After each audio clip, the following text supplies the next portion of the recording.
it's Rebecca, and before you think that there's anything wrong with me, anything more wrong with me than usual, I have paint on my face because I've just come back from a thing in a park where people throw paint at each other, and it was really fun and really cool. Look, ooh, I might not wash this off, I've got to go to work tomorrow, I might just keep it on. Anywho, so today is another book review day, and I have been reading The Haunting of Hill House by Shirley Jackson. So I will read you the blurb and then talk to you about the book.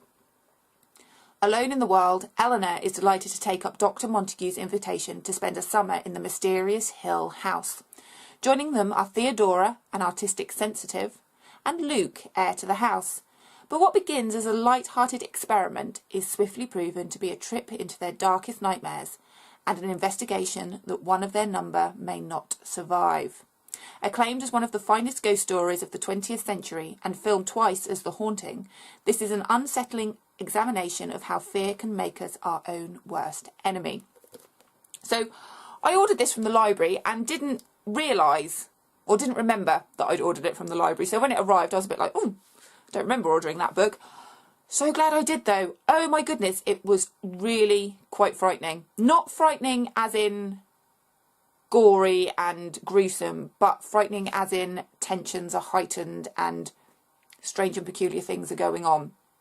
So it was written in the 1950s, and that shows in the language and the beautiful way that it is written. It is really written in such a lovely, delicious way that you just want to chew on all the words. It is so, so good in that respect. And like the blurb says, there's a house, Hill House, that Dr. Montague believes is haunted, and he wants to go and find out and examine his surroundings. And he invites Eleanor, who has had experiences with the paranormal in her childhood, so he thinks that she'll be a good addition to his group. Theodora is Dr. Montague's assistant, and then there's Luke, who has to be there because he is heir to the house and he needs to be there to make sure nothing untoward goes on. And the house is a little bit strange and a little bit odd, and things are just slightly off. So it's not so weird that it's immediately frightening, but every now and then little things happen, like the rooms aren't exactly straight and parallel. So when you're in one part of the house, you believe that you're above a certain room or below a certain room, and you're not actually, because the angles are just slightly off. And there's areas of the house that are really, really cold, and it's unexplainable, and the doors close without anyone pushing on them. Even if the doors have been wedged open, they still manage to close. There's just lots and lots of things about the house that are slightly off, and Eleanor is the one that experiences the most weirdness out of everybody, and it really affects her.